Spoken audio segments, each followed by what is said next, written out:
Vamos começar com o ranking na tela, porque faz muito tempo que não tem e eu tô com saudades. Eu tô ligado que você também tava. Não é você que nunca me viu na vida e deve estar achando que eu sou louco. Tô falando do cara que semana a semana tá aqui com a gente, avaliando os 20 times do Campeonato Brasileiro com base em campo, bola e momento vivido. Depois dos 10 piores, a gente tem os 10 melhores pós-sexta rodada do Campeonato Brasileiro. E agora a gente vai conhecer os melhores dessa semana. Além de ter controlado o Grêmio na última rodada do Campeonato Brasileiro, o Red Bull Bragantino, que é o nosso 10º colocado dessa semana, conseguiu passar 90 minutos sem sofrer gols, algo que em 2024 tem sido uma raridade para a equipe do Pedro Caixinha. Tanto que desde o início do Campeonato Brasileiro e contando todas as competições, Copa do Brasil, Campeonato Brasileiro e Sul-Americana, esse time aí só tinha passado, além desse jogo contra o Grêmio, outras 2 partidas sem ser vazado. E essa solidez defensiva, esse moral elevado dos jogadores de defesa vai ser importantíssimo para enfrentar o Galo, que é um time com muito repertório ofensivo, não à toa. Dentre todos os 20 times do Brasileirão, é o terceiro com maior número de grandes chances criadas, as chances claras de gol, e também, muito diferente do Grêmio, o Atlético Mineiro é o time com maior média de posse de bola no campeonato. Então, eu imagino que o plano de jogo do Pedro Caixinha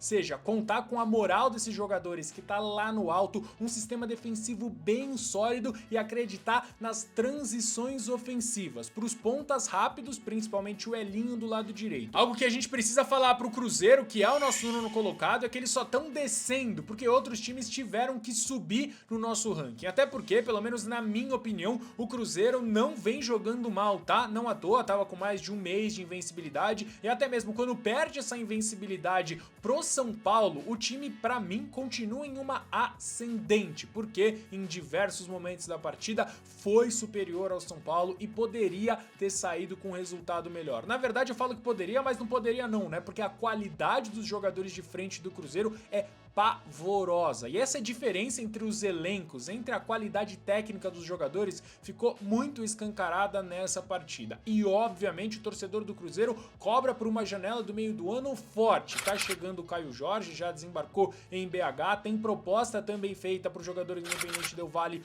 o Lautaro Dias, então a gente espera que pelo menos no meio do ano esses problemas se resolvam. Até lá, tem uma partida já na próxima rodada contra o Cuiabá, que é dentre todos os times do Campeonato Brasileiro o que menos cria chances de gols e o 6º que mais cede, ou seja, não vão faltar chances pro Cruzeiro, que precisa aproveitar nesse jogo. 2024 tem sido uma temporada de superação pro Fortaleza, superar o vice-campeonato na Sul-Americana, superar também o vice-cearense pro maior rival, que dói demais. E claro, a gente também não pode deixar de citar algo que aconteceu fora de campo, o atentado ao ônibus da delegação do Fortaleza, que mexeu demais com esse time. Teve jogador que pediu pra sair e os jogadores que ficaram, obviamente, baixaram muito o seu desempenho. Passado tudo isso, hoje, pelo menos na minha opinião, o Fortaleza vive o seu melhor momento em 2024. E eu não falo isso só por conta dos 2-0 contra o CRB, que poderiam ter sido 3 ou até mesmo 4. Eu falo isso justamente porque o time do Vojvoda vem de 4 vitórias consecutivas, um mês de invencibilidade, apesar de, é bem verdade, ter sido eliminado na Copa do Brasil pro Vasco, mas se a gente pega esse período, o time do Vojvoda, o Fortaleza, tem vitórias de gente grande, se tornou um time de chegada, e isso é muito interessante, né? Ter o costume de ganhar é muito bom. Não à toa, venceu o Boca Juniors, uma goleada cachapante no Castelão, foi até lá a Bombonera e empatou. Resultado importantíssimo para conseguir a primeira classificação no grupo da Sul-Americana, ou seja, o Fortaleza chega muito forte no Campeonato Brasileiro, na Sul-Americana, e você pode anotar e me cobrar, o Fortaleza vai até o final do ano brigar por um título. O Grêmio voltou muito bem da paralisação e exatamente por isso que eles estão muito bem ranqueados. 7ª colocação para uma equipe que tem mostrado muita força mental. Depois de tudo que aconteceu, toda a tragédia no Rio Grande do Sul, esses caras voltaram na máxima força. E é bem verdade, perderam, foram dominados pelo Red Bull Bragantino no Campeonato Brasileiro, só que o grande objetivo do Grêmio nesse retorno era se classificar para as oitavas de final da Libertadores, coisa que eles fizeram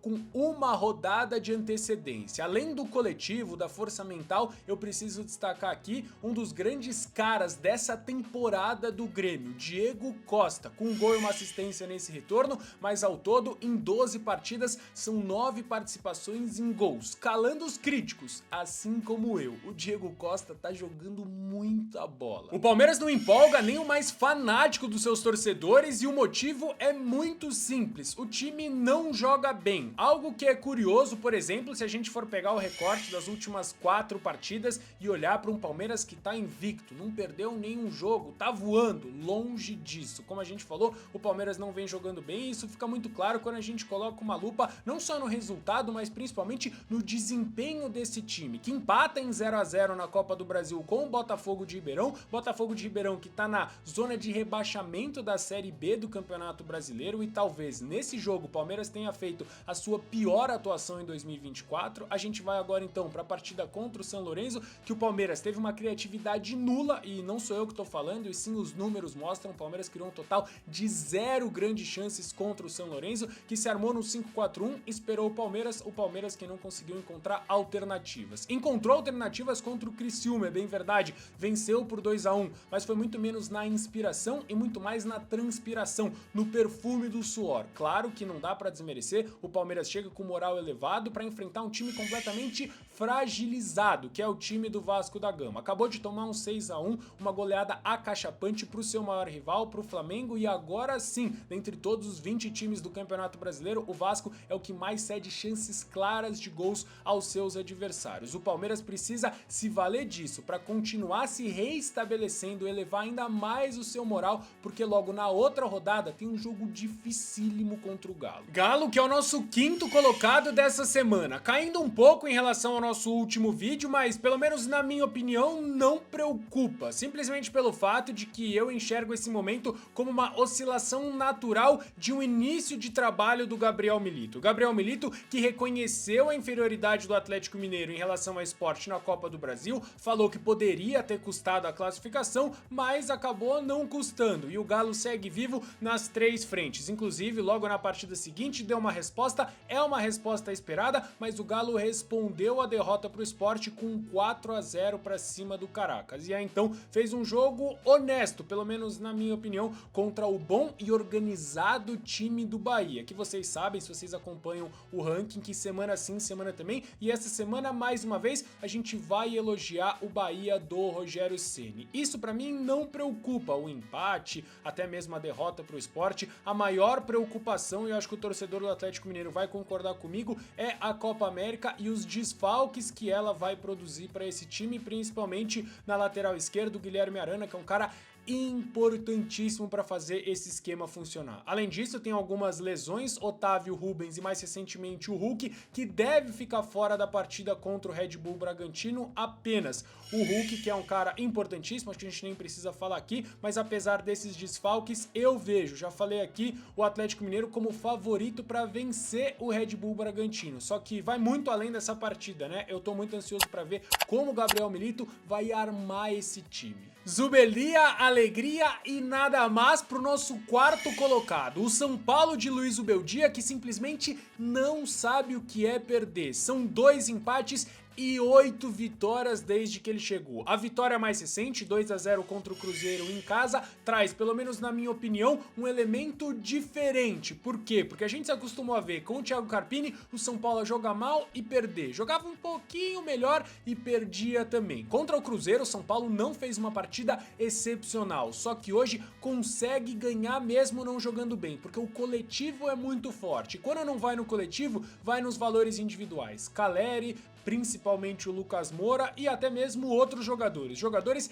que não foram convocados para a Copa América, e esse período, pelo menos na minha opinião, vai ser importantíssimo para o São Paulo, de vez se cravar como um dos favoritos ao título do Campeonato Brasileiro. É verdade, perde o goleiro Rafael, mas eu acho que essa é uma peça que o São Paulo consegue repor, diferente, por exemplo, do Guilherme Arana ou então Gustavo Gomes do Palmeiras, caras que são importantíssimos para o sistema funcionar, para o funcionamento do time. O Rafael Rafael não se enquadra nessa classe. Não é de hoje que eu venho falando, mas é hoje que eu vou repetir que o nosso terceiro colocado, o Botafogo do Arthur Jorge, vai chegar forte em todas as frentes. Não tem jeito. Campeonato Brasileiro, Copa do Brasil, Libertadores da América, o Botafogo chega forte. Justamente porque o que a gente viu contra o Corinthians na Neoquímica Arena, aliás, a primeira vitória do Botafogo na história do estádio do Corinthians, é uma consolidação de uma ideia de jogo que já tinha sido aplicada pelo Arthur Jorge na partida contra o Universitário do Peru, vitória do Botafogo, e aí então a gente vai para a partida de volta contra o Vitória na Copa do Brasil, mais uma vitória por 2-0, e acho que contra o Corinthians, apesar da vitória ter sido um pouco mais magra em relação àquela do Vitória,